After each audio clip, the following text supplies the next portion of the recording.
All right, what's up, me Duole listeners? Stuart Anderson here with a short introduction to our podcast with Alex Grant, local legend. We're grateful to have him on, thankful for the time that he spent sharing some of his race tactics, training tactics, advice for life, and all the things that kind of make him one of the great racers and cyclists here in the Utah community. We're grateful for him and thankful for the time he spent with us. I've worked with Alex for the last year and a half as a coach.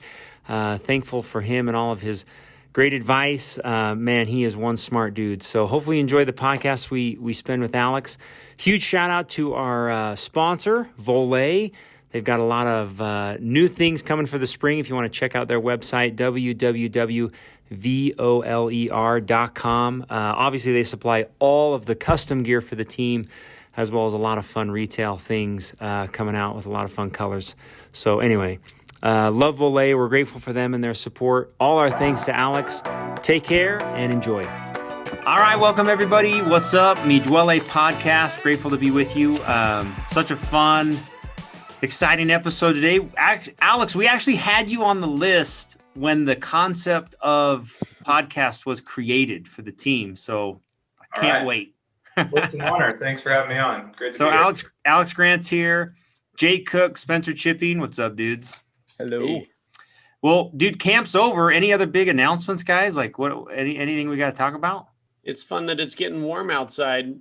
Yeah, Jake doesn't even care that it's not warm. He just goes out anyway.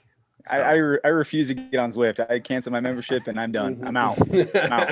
I don't know. I just rode home from work. It wasn't very warm. No, dude. It was cold this morning for sure. Yeah. Oh, good this morning. When you say this morning, though, Jake, you were out like 5:30. It's not like you were out like at 9. Well, I saw you guys get on Zwift. Seriously, I just can't get myself on Zwift these days. No. It's last year we were riding like Tibble Fork this time of year, and I know we're still on Zwift. It's crazy. Well, that's because we weren't going to work or school. We were like leaving the house at 9 o'clock because everyone thought your breath was going to kill me. Yeah, that's right. We're a year from that. Yeah, that was ridiculous. Like our kids were like done with school. They were like home. Like, what did they do all day? I don't even know. So, all right. Well, I've got a short bio. Hopefully Alex will forgive me. I wrote this myself. I pieced it together. So I'll watch his face to see if he's laughing or if he's frowning as I read this. So, okay. I'll jump in and correct you if needed. Okay.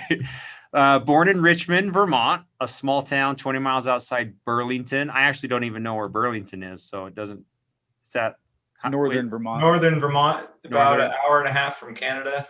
Okay. Right on Lake Champlain. So moved to Salt Lake City 1998 for college and snow. I didn't know that. Used to play a lot of pond hockey as a kid and loved skiing, snowboarding, and soccer, and then mostly focused on snowboarding through his late teens and early 20s. And when you say focused on snowboarding, what does that mean? Were you like trying to competitions and stuff? Yeah, when I was like 16 through 20 and 21, I was doing slope style and big air competitions.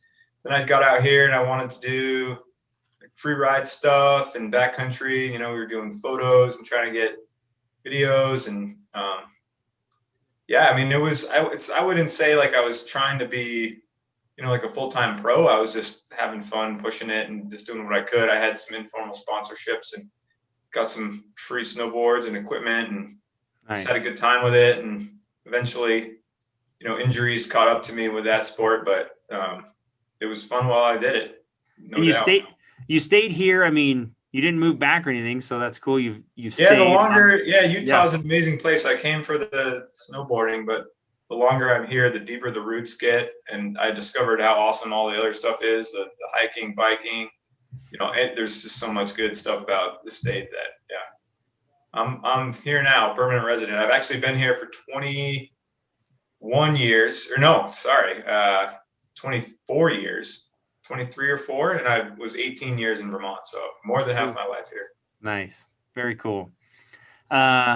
Started racing bikes in the late 1990s in New England, and then raced till he was 18, but then took a break to snowboard, travel, and then picked up cycling and racing in 2004, a pro card in 2015. Actually, 2005. Sorry. Yeah, 2005. I was doing like regional, like Intermountain Cups in pro, and then 2006, I got a full-on Norba USA Cycling pro license. Nice. And that was here. You were obviously living here at the time. Okay. We'll talk more about that, but spends his days managing Gear Rush. And if you didn't know, it's a consignment store which specializes in cycling and outdoor gear. And they primarily sell on eBay and serve, it's like what do I call it, Alex? Like an outlet for local like for the community. I mean, we're a consignment shop, and we're just an outlet for people to flip their gear, sell it to a new user, make some space in the garage, get some cash for some new gear themselves. Kind of that never-ending gear cycle that we're all part of. Nice. Yeah, it works great. Yeah, there's a really solid community here of athletes and companies and shops, and so we've got access to a lot of really cool stuff, and we ship all over the world. Cool. I met Alex about a year and a half ago through Bart, my good friend and neighbor, Bart Gillespie. I asked Bart if Alex would be willing to offer advice and training and coaching. I got to the end of the 2019 season, super frustrated and mad about a loaded your result. And I called up Alex, and every month since, we spend time on the phone talking about lifestyle, coaching, training. And the reason I really enjoy talking to Alex is because he has two girls like me. I have two girls, a family, a small business that he runs a small business. I run it's a very similar life, minus the part that he holds the king of the mountain up Big Cottonwood at 54 minutes and like 5 seconds. But we'll talk about insane. That is insane. But it's been really cool getting to know Alex and spend time with him. I really feel like he is the kind of guy that everyone should take advice from, not only about cycling, but balance, life, all the things that make a good dude, a good man. So thanks. Yeah, happy to help. Yeah, man. So one thing that I did today research wise, and this Chip Spence can take this over, but I did not know you've never lost, correct me if I'm wrong, you've never lost a point-to-point race you've been in. That's right. Oh, man. 8-time winner. And I think it's going to stay there. Yes, that is great to hear. I'm going to quit while I'm ahead on that one just because, I think I did 6 in a row. Yep. And then there was some other things happening. Maybe 2015, I think I went to World Championships for cross country. 2016, I was injured. And then 2017, we had a kid like 2 days before the race. So that didn't happen. And then I came back in 2018 and 19 and won. And then last year was canceled. And this year, last year was going to be my last year anyway. So I'm kind of stepping back from the serious racing. So it's gonna stay there, a clean record on that one. Yeah. Look at all those times too. The times have like gotten faster and faster, except 2012. But every year they get faster. Yeah, so it changed. The course changed every year, so that's the challenge with that one. It's not like Leadville where you can compare, or the Crusher where you can say, okay, it was the exact same course. There's always something different, especially the first couple of years. It was a lot different than it was these past few years. The times have gotten faster. The course has gotten less steep and more like flowing climbs, and they've definitely cut some stuff out that was pretty slow. So the times have gone down. I think the first year I was over 7 hours, 7 hours and 4 minutes. And then down to this past year, I think it was 6 hours and 5 or 6 minutes. So it's gone down an hour. There was one, like you said, 2012, that year we had rain in the morning. So they cut out Round Valley. Mm-hmm. So that year it was 5 hours and 55 minutes, but they cut out the Round Valley section. So it doesn't really count. Crazy. To give you guys an idea of those times, on our team, finishing, I'm in the 9 hour and close to 10 hour time frame of point to point. So we're talking about a 2.5 to 3 hour difference of Alex and Alex has finished his Cafe Rio meal by the time that mm-hmm. he spends no time at that. What is that rest stop that the Oasis? The Oasis. The Oasis. Alex spends no time at the Oasis. I assume. One of the canyons. Yeah. Like the last one. You make the kind of the tops of the tents come off. You go by there so fast. They're just like, wait, don't you want some miso soup? Yeah. Well, I mean, props to anyone for finishing that one, no matter what the time. It's almost harder to be out there for longer in a sense. So, Yeah. yeah. Leadville, you took third place. Crush on the Tusher, you won 2019. So any comments on Leadville? I don't know if anybody on our team has even done it. Chip, I don't know of anyone. It's hard to get into. And that would be the only reason why. But didn't Greg Iverson get in or do it? Yeah, last year, Greg got in. But third, Alex, what year was that? 2015. I think I was third in 2011. It is tough to get into, and it's gotten more and more popular, and just it's huge now. But it's the kind of thing where if you got in and that was sort of you're sort of wanted to dip a toe into mountain biking from road cycling, it's not a bad one to try just because of the nature of the course. It's mostly dirt roads. It's not very technical. It is really high altitude. There's a lot of climbing, but it's not super challenging as far as terrain goes. And it's one of those, like, you're never like out there past like help, I mean, there are some remote spots, but it'd be a good one to check out. And it's high altitude, but not a ton of climbing at the same time. If you look at the overall elevation gain of only like 10 or something thousand feet over 104 miles, it's not crazy hard with the climbing. It's just the altitude that makes it tough. Yeah. A great event. I mean, really cool with the format out and back. You get to see all the riders on the way out and back. So you pass a lot of people, thousands of riders, and everyone gives each other encouragement. And it's just the whole town sort of, I mean, this year might be a little different, but maybe by August it won't be. The whole town is just exploded with people, and it's packed, and it's a great vibe. Yeah. Nice. What about your total time in Crusher? You were the winner in 2019. I was there, Alex. What was that finishing time? I think it was about 4 hours and 15 minutes or so. Yeah. To give you guys kind of an idea, mine is 6 hours. Chip finished on Sunday. It was awesome. So 2 hours, 2 hours after Alex. I mean, that one just, I guess, kind of like the point to point. I would say anyone finishing that one, I mean, that's a feat. That's brutal. That's one of the toughest days on the bike out there for sure. Will you be back?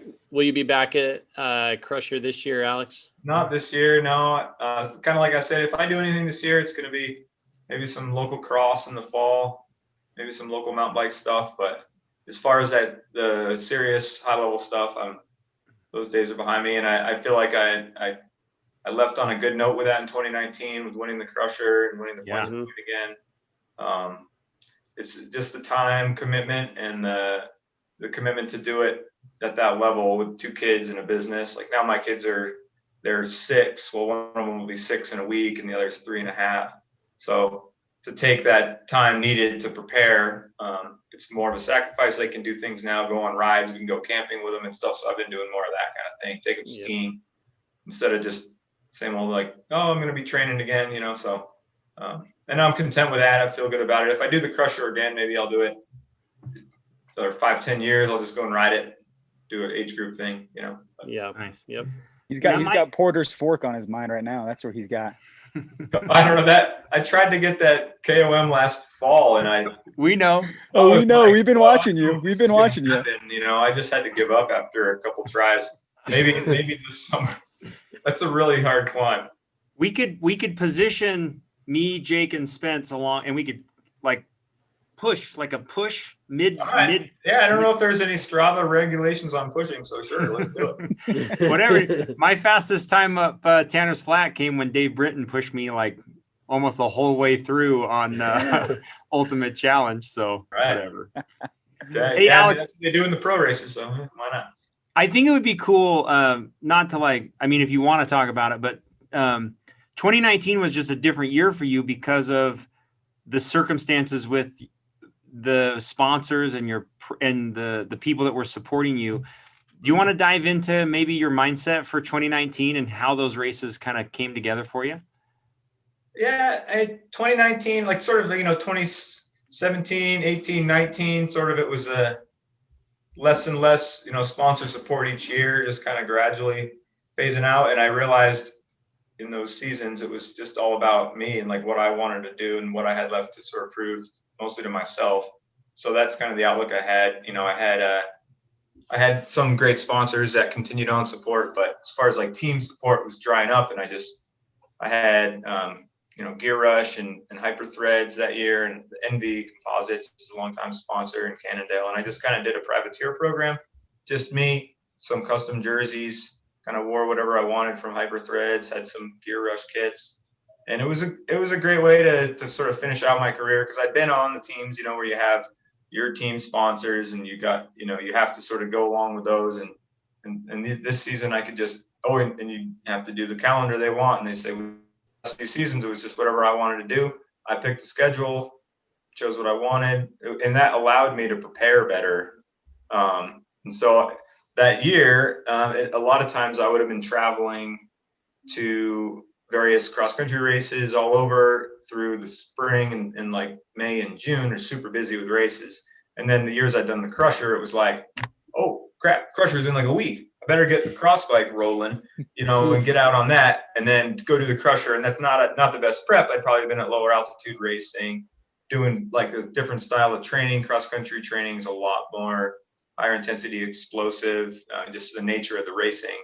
It's not like long climbs at altitude. So my preparation was never that great. And so in 2019, I was able to, all through pretty much after, I think I did the epic rides in Grand Junction. And then and that's the middle of May. And then I just had like 6 weeks to really just get ready for a Crusher. I did a lot of climbing on the cross bike and on the road bike. And it paid off. It really helped. So made a big difference. Very cool. Maybe talk about how you got into it and how you found out that you were good at this. I mean, I assume you are good in general. Just, like cycling, like I'm sure there was a point where you were like, I'm going to give this a go. I'm going to like really try this and make this a thing. Yeah, that started. I mean, I was 13 back in Vermont, and as a kid, I just did all kinds of like pond hockey and just kind of whatever. I didn't really do a lot of serious sports. I played some soccer, nothing too crazy. And then my mom got this Peugeot mountain bike, and I grew up in the woods on a dirt road in the middle of nowhere. So didn't have a whole lot of, like places to go play. So my mom got this mountain bike, and I was like, wow, this thing's cool. I would take it around the house and then took it out in the woods. And so then my parents were like, oh, gee, he seems to really enjoy that. So then, maybe around 1993 or 94, they got me a mountain bike for Christmas. I was 13 or 14, and I was just so stoked and just started riding right away. My buddy and I would load up these fanny packs with like food and go out, and we had all these snow machine trails near my house, and we just go explore.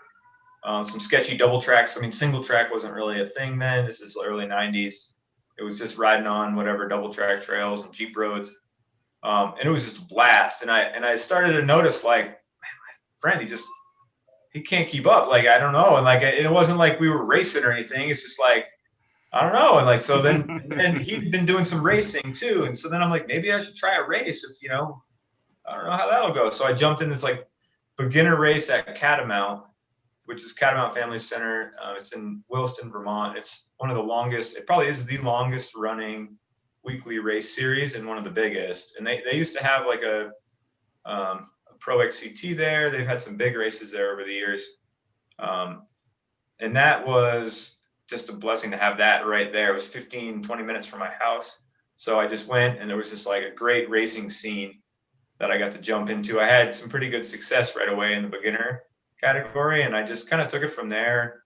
I was super into buying parts out of the mail order catalog from Mountain Bike Action, and so I got a shock the next year and some custom bar ends. I was just like so into like every little development with mountain bikes back then, and I don't know, I just from there just kind of kept racing in New England through my late teens. I did, like, back then it was junior sport, and then I did junior expert. And that's the late 90s in New England. Was this crazy scene. It was huge. The fields were massive. There was just like thousands of racers at like an Eastern Cup race or I think back then they were called, there was Trail 66, Route 66. There was semi-pro, there was pro, there was expert, and every field was packed. It was crazy. And it was probably the same out here. And talking to some of my buddies, like, Brandon Firth and Bart, who raced out here, like the late 90s was just this boom. So I hit that, like really, I timed that really well. And there was a ton of opportunity to race all over New England on like technical courses through my like summers of my teens. And when I still, in the winters, like back then it was a little different. Now people train in the winter and ride bikes and when it's cold. Like that was not something we did, no way. So it was just all snowboarding in the winter. And so that was kind of my other passion. And that sort of like that took over around like 18, 19. And I came out here to go to school, and I didn't really ride that much or race that much at all between, 19 and 24. And like Stuart was saying, I got back into it. Like, I sort of did my thing with snowboarding and realized like, yeah, I mean, that's not something that I'm going to pursue that much further, other than I was through my 20s waiting tables and just like I guess you could call it a snowboard bum. I graduated college and just, that's what I did. I would snowboard all day in the winter and then wait tables all night. And then I'd wake up and do it again. And then so that in the summer translated into mountain biking during the day as I realized I missed it. And then I had a friend who I lived with at the time, and he's like, hey man, we should do the Brian Head Epic 100. And I was like, what's that? Like I, at that point, had never ridden my bike more than like probably two to 3 hours. And like the 3 hours was only in like a race or something. Like I had never done 100 miles. No way. I wasn't even like thought. Cause I didn't come from like a road cycling background where people did centuries or anything. Like, so I was like, sure, let's do it, and it ended up being, we were totally unprepared and had no idea what we're getting into, because a 100-mile mountain bike race is crazy hard. But it just like lit this fire under me.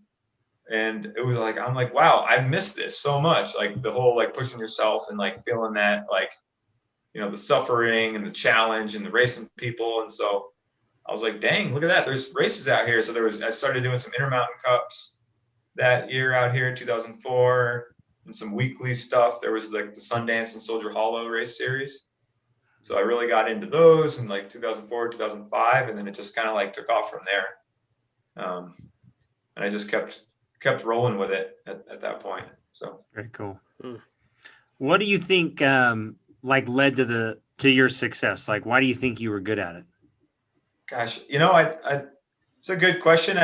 There's always a certain like component of genetics, and I don't know how much like it's like the whole like that book, The Sports Gene, right? Like it's a blend of nature versus nurture. So it probably is a lot. I mean, I used to run around in the woods a lot and just like play hard outside when I was a kid. So maybe that built some endurance when I was younger. Who knows? Maybe the the snowboarding in the winter was a nice complement to like the mountain bike sort of skills that you need, like agility and reading terrain, like, so I think it was a combination of things.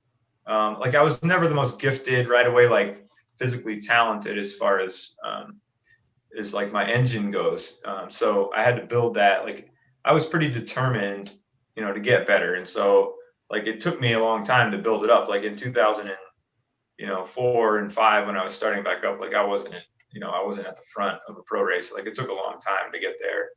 And I just sort of kept at it. I don't know. I'm pretty stubborn. And if I pick something that I want to do, like I'm going to see it through. So I think that was part of it. For some reason, I love mountain bike racing, and it's like an outlet for me. I mean, everyone has their own sort of why they do stuff, but for me, like it's just an outlet. It blows off steam. Otherwise, probably a way less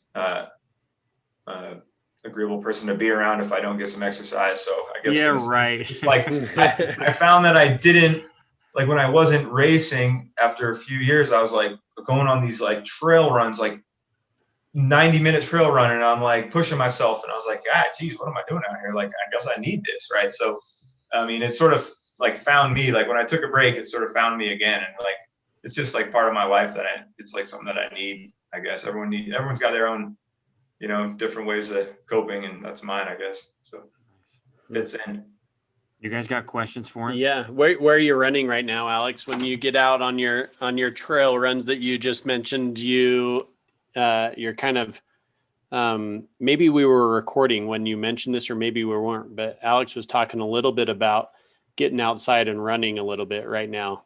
Yeah, I have been this spring a little bit because I mean daylight savings kills me every year. Like the morning, you all of a sudden it's getting light in the morning, and then boom, back an hour, and it's dark and cold at 7:30. So I haven't been on these cold mornings. I haven't been that motivated to get out and ride, and I don't own a trainer anymore, so I don't have that option. So I'm like, it's outside or nothing. So I just been getting on these nice trail runs, like sun's rising. I've been over on like Mount Van Cott.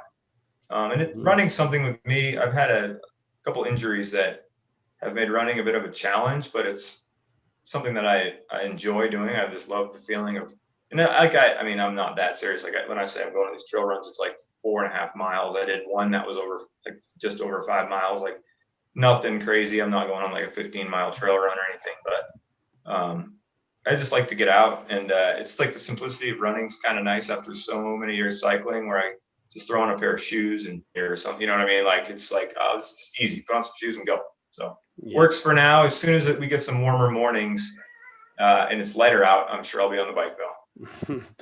Alex, it's fun when you're out running, and then you get to be the trail runner that gets frustrated with the mountain bikers that don't know what they're doing when they're running by, you know? Yeah, well, I don't see that many in these mornings. It's too cold, but I'll get out of the way, you know, and whatever, if I think they're going to have a hard time stopping, or it's a weird spot where they have to get up over some rock, and it's like they can't just stop where they are. So, but yeah, no, I that is true. I should force the issue. Yeah, you could. It would be cool for you to give the mountain biker some advice from the runner on the trail. Let me show you how to get over that, to climb there. I'm sure they'd appreciate it. Yeah.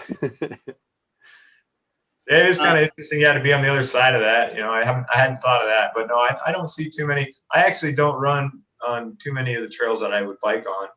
I'll go on the stuff that like would not be that fun for riding, unless you're going down. Like the steep climbs are better for. I'd rather run up a steep hill than on the flat any day. Yeah. Alex, you made mention, or you touched a little bit on, like, you left a little bit and then eventually found you came back to it, and you had to kind of rebuild that engine. I'm kind of curious, maybe can you go a little bit deeper on how you were able to build that engine back up, or any pointers or thoughts on that? Yeah, no, that was definitely a bit of a rude awakening. You know, like I remembered how I used to race, and I remember my first cross country race back. I like went way too hard, and then I just cramped after 2 laps. And so I was like, oh yeah, this does take a little getting used to. So yeah, I mean, it was just a gradual build, you know, like I'm sure I made a lot of mistakes along the way, and probably had myself way too tired and overdid it and all that through my 20s, just because at that point I was self-coached. I never worked with a coach until I was 33. So actually until I was almost 33. So I just did my whatever I thought until I was 33. And then at that point I got on a team. And so that was, you know, all through my late 20s. I was rep. I worked full time as a sales rep, you know, from 2007 till 2011 actually. And then I was working, we started Gear Rush in 2011, and that's been a full-time thing since.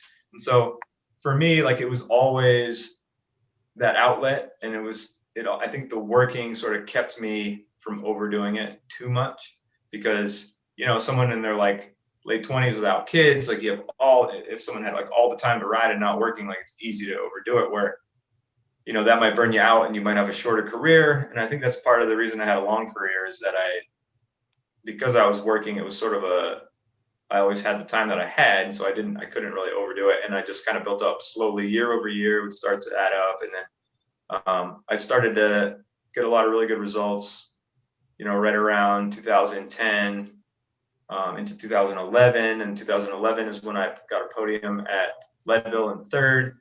2010, I was second at La Ruta for the second year in a row down in Costa Rica.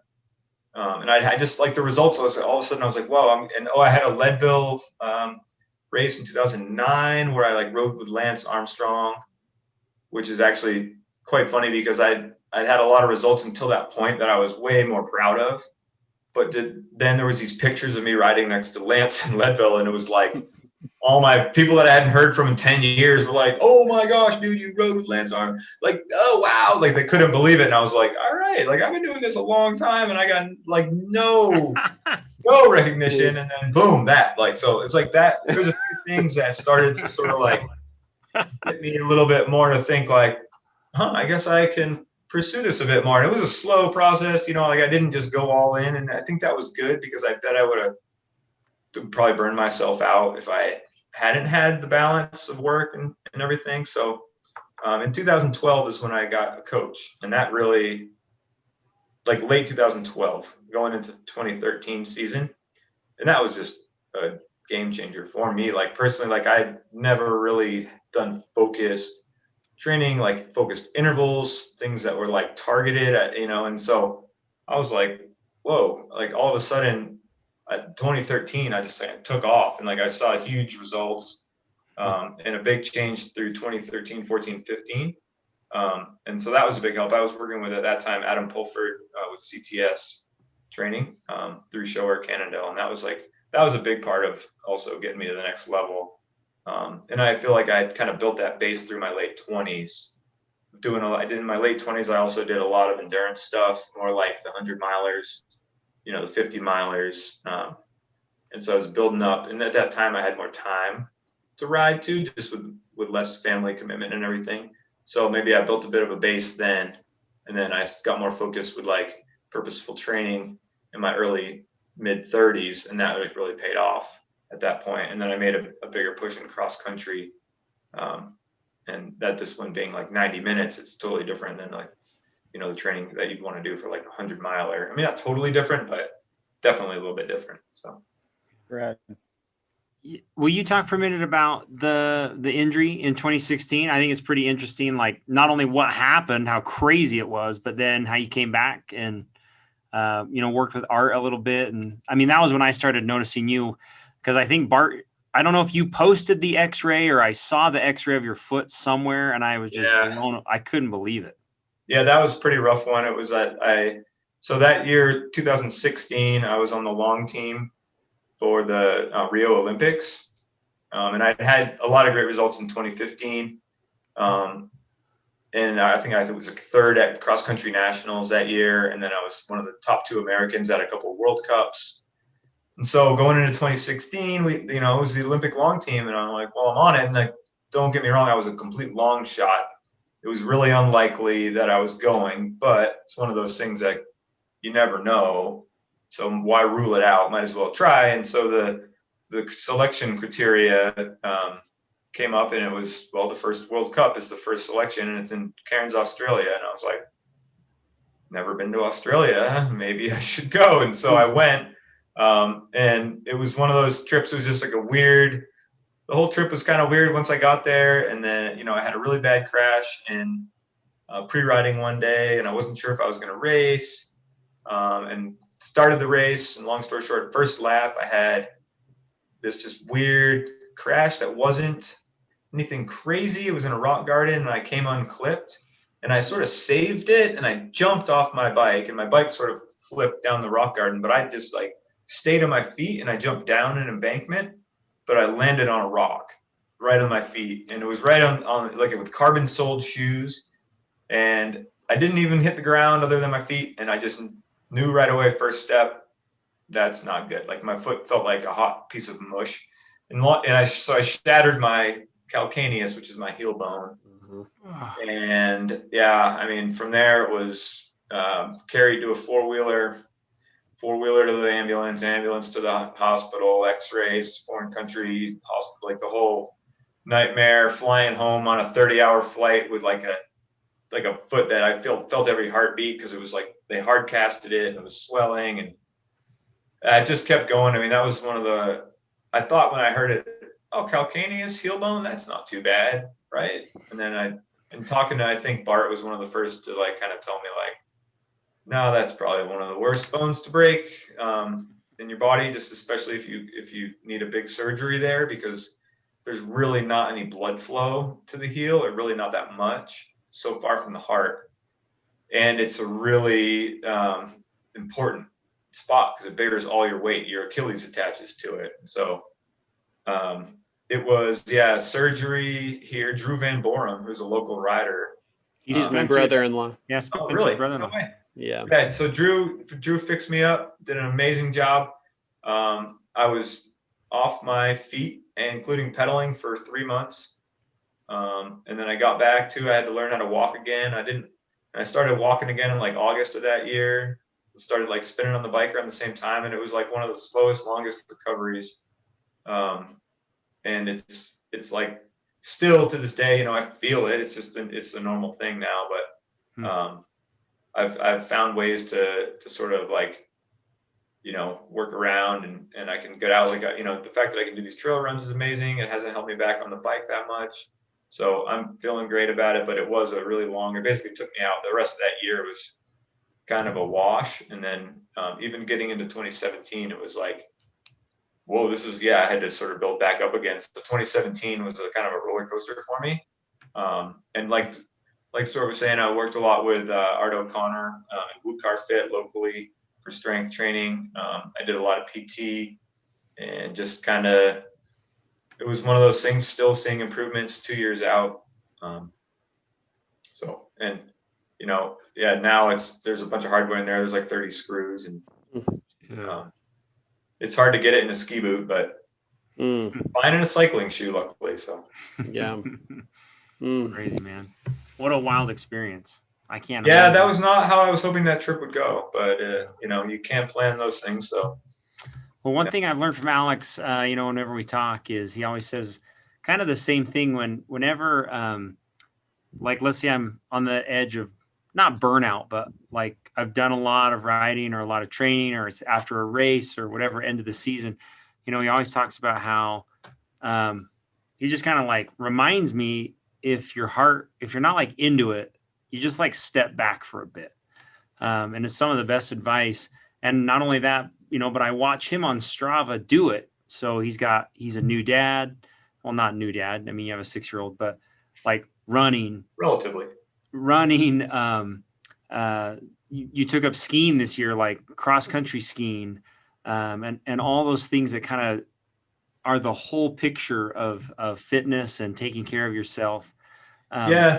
This year I've really tried to sort of do the athlete first, like, and not just in like, okay, put yourself first, and over other priorities. It's more of be a well-rounded athlete and, be a good athlete, well-rounded, strong, and then, kind of take it from there. Because I did a lot of years of just really cycling focused training, which is great when those are your goals. And that was kind of my job, like part of my job. Like I did work, but I also, the racing was a paying thing for me. So, it's a sacrifice you got to make. And then now I'm trying to sort of balance that back out and do these other things and use different muscles and a lot of lateral movement. So, that's kind of and it's been a tougher transition. Like I got an injury last year from running that took me out from running for a while. But so, it's been nice to get back into it. And back to your point, Stuart, about if you're starting to feel that burnout both mentally and physically, we at the end of the day we got to want to do this, right? And we do it because we want to and we like it. And so I did learn when I was injured with that heel and looking at 12 weeks of I couldn't even put my foot on the ground and walk. Like, just thought, wow, I used to get so stressed if I got a cold. And I was so worried about missing 3 days of training, and I would like go and train with a cold, and then I get more sick. And I was like, well, why did I do that? Like, I should have just rested, but it's so hard to see that in the moment where you think that you just need to keep hitting it and that you can't afford to take this step back. And then I get this step back of like, oh yeah, you can't even walk for 3 months. And it's like, oh, okay. So then I got like, when I would get a cold after whatever, like once I was back to training, I was like, I didn't even care. Like, I got a cold, whatever, I'll take a few days off, whatever, I'll get better. I'll get back to training. Like, it's nothing compared to taking off what I had before. And so that was a little bit of perspective. And I know there's way worse injuries out there. I mean, people get just gnarly stuff happening to them. And some people just, they never get the chance to get back. And so then you start to think about that. And it's like, geez, you just got to appreciate what you can do. And if you're starting to feel like stagnant or like unmotivated or burned out, and it's just like, okay, well, take a week off, few days off, whatever, just reset.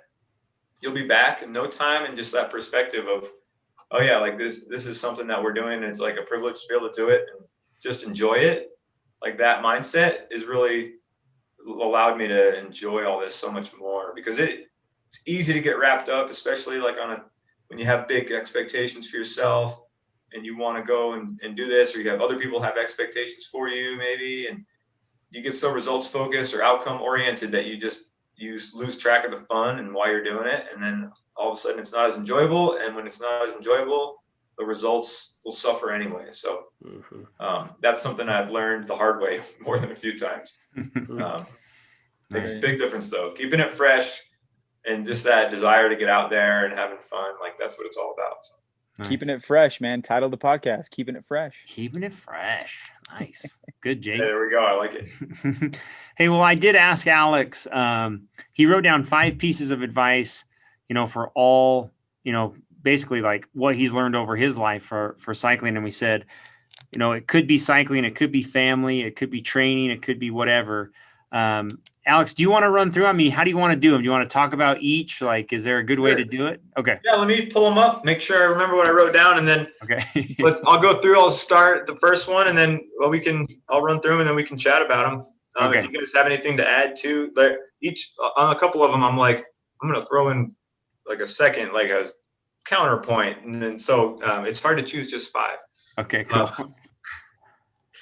Let's see here. So, I mean, yeah, the first one we kind of touched on it earlier, but the first one I put, and I think it's the most important, is find your balance. And that's in everything: cycling, sports, family life, work. That's something where, if you just take the view of cycling, say, and how it fits into your life, it's got to be a sustainable balance where, in order for you to keep doing it and enjoying it and have it be fulfilling, it has to be a sustainable balance. And it's an ever-changing balance too. For me, obviously the balance has shifted over the years. When I was a teenager and in high school, that was one thing. At that point I had a high school girlfriend, whatever, and friends. And so there was a balance there. And then I get out and there was a balance with, during my 20s when I had a little bit less responsibility. So it was maybe, more time. And then as I got into my 30s, it changed.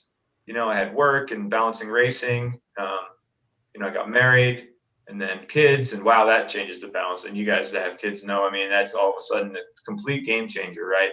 And so how does it fit in with kids? And so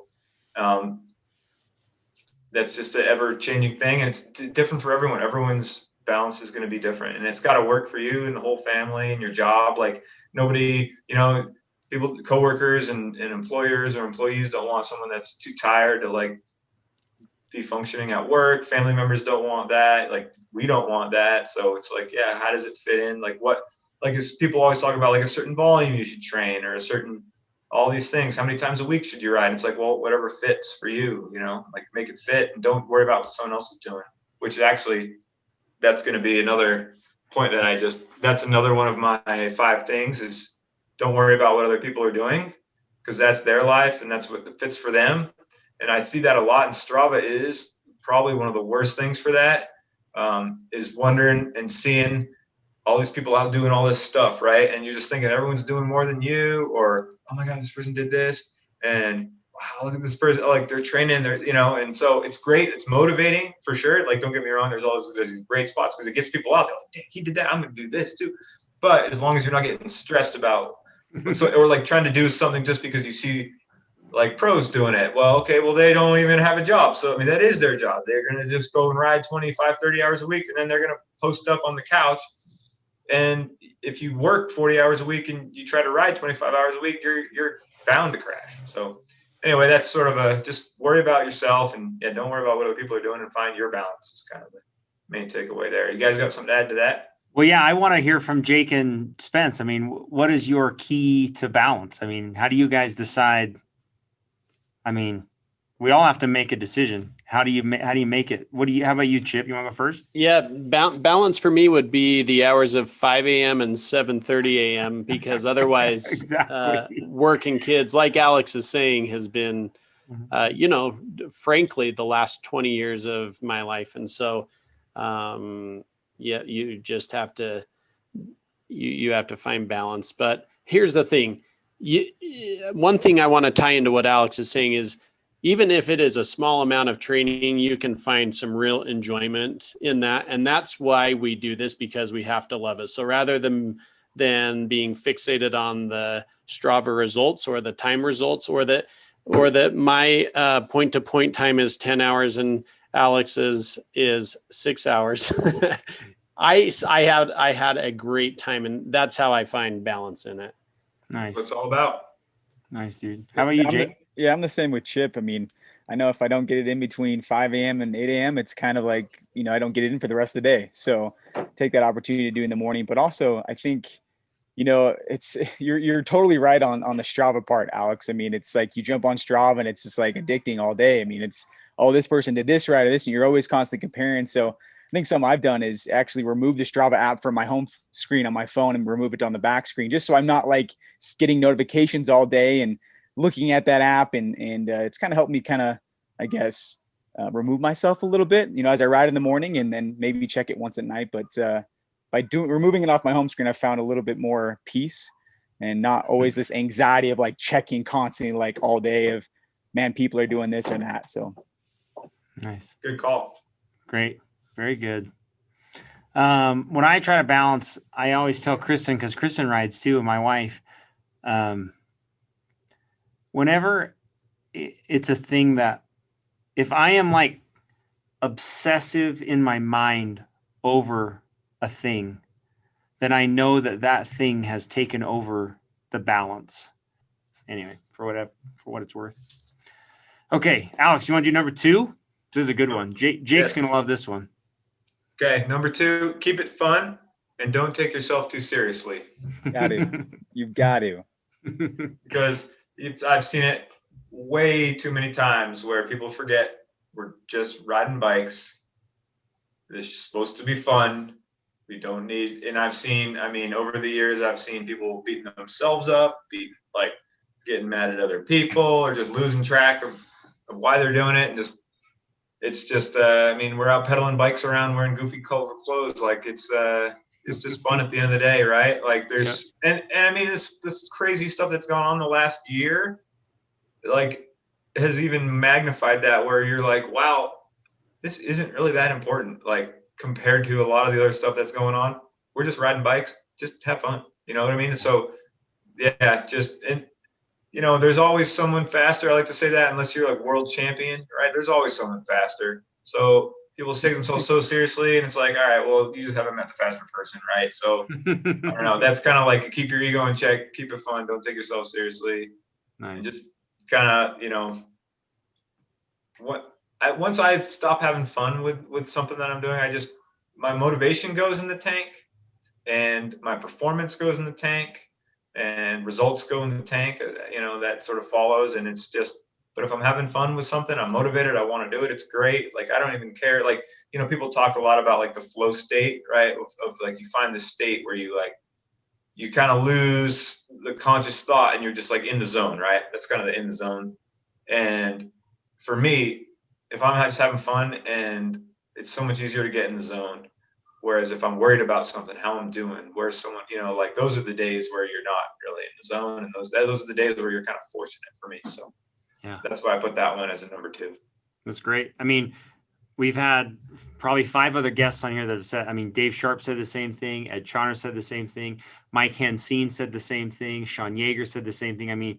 Experienced cyclists, they're all like, hey, I love Alex Rohde didn't say what he said, be cool to others. That's what I agree. 100%. Such great advice. Nice. All right. Okay. Number 3. And we sort of touched on this one already.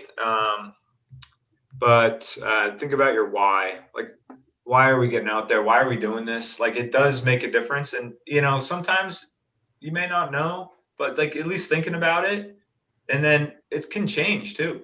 Like, it definitely changes. For me, I've seen the why change a lot of times. Just more recently, it went from like, why am I training? Why am I getting out on this ride when it's whatever, hot, cold, don't feel like it, to, okay, I'm getting out on this ride because I'm training for a crusher or whatever, and then, or it's my job, right? And then now it's like, why am I getting out? Because I want to, right? So, or I feel like I feel better after, right? So and I enjoy it when I'm doing it. So like my why has shifted, but as long as you sort of have an idea of like deep down and like try not to have the why be because I want to do a top 10 in my age group at whatever. Like to me, that's a goal, but it's not a why. Like the why is like what internally, like what pushes you to get out there, and like why do you feel like what makes you want to go out and suffer, right? Like, and So it's good. different for everyone. So I love that advice. So good. Nice. All right, and then you did 4. Don't worry about what other people are doing. That was great. yeah, we sort of touched on that one. So yeah. All right, and then 5. Yeah. Oh yeah, be cool to others. Yeah, I didn't say it, but I put that in there. I wanted to make sure we touched back on that one too, because that's man, you see a lot of people like just like throwing hate around at each other, and it is like I just especially when you're on the bike, just be cool to Just everyone and Just wave. Wave, yeah, that would be a good one. Just wave, like it doesn't take much, wave and a hello, and we're just out here enjoying the day. So yeah, and then the last one is enjoy the process, and that's like super. I mean, that's probably pretty trendy right now because everyone's talking about like, oh yeah, you got to enjoy the process, don't look at the outcome. But like, that's a real. I think there was a reason that it's kind of a big talking point lately, is because it's totally true. Like, if your motivation is outcomes and results, then it's a thin foundation. It's a weak foundation, but if your motivation is you really love the day in, day out process of training and how you feel and, what it gives you daily, then you're a lifelong athlete, and that's what it's all about to me. So I agree. I agree 100%. Jake, you unmuted. What were you going to say, man? No, I think this all hits home. I think these are great, these 5 points. I'm going to write them down and put them to somewhere I can see them and look at them every morning. I mean, it's all perspective, right? I think this is just great perspective, and coming from a champ like Alex, I mean, this can all apply to all of us, and just really cool stuff. Right on. Thanks. Spence, how do you enjoy the process, man? Being outside, just exercise in general is how I enjoy the process. It is one of those things where when I get my exercise done, and I prefer mornings, that I can say no matter what happens today, something bad at work or some bad news or whatever, hey, at least I saw the sunrise with my friends while getting some exercise, and I can handle it. Because I can always reflect back on that process. I think the process is so fun. Yeah. Well, especially if the end goal kind of tanks, like if you blow that thing at the ending and you haven't focused on how enjoyable the process is, that ending is kind of it stings a little bit. So exactly. And it sucks when it's happening too, when you're like, I put all this into this, and then I'm having it. You're like not having a good race, and you sunk all this stuff, and you're so serious about it. Like you're just having these terrible internal thoughts, right? But if you've enjoyed the whole process and you're just having fun at the race too, it's like positive thoughts. Yep. Going back to the early thing, I wanted to give you guys props, because that's something you guys are up and at it so early and so consistently. Like I'm in awe of that. And I've had to shift. I used to train a lot midday, just as a pro. Like we race at like 2 p.m., 3 p.m. mostly, and pro mountain bike starts are weird. So they're always in the middle of the afternoon. And so you kind of have to get used to like training in the middle of the day. And so I did a lot of lunch rides at work. And lately, like just with work and my family, like it doesn't work anymore. I can't just find that time in the middle of the day. So I've been like, okay, I got to get it done in the morning. And I'm like, I'm like, okay, if I can get started at 7, and sometimes at 7:15 or 7:30, you guys are starting like 5:30 or like 4, whatever. I'm like, okay, I gotta like slowly get there, and I'm not sure if I will. So props to you guys for that. It's pretty impressive. That's awesome.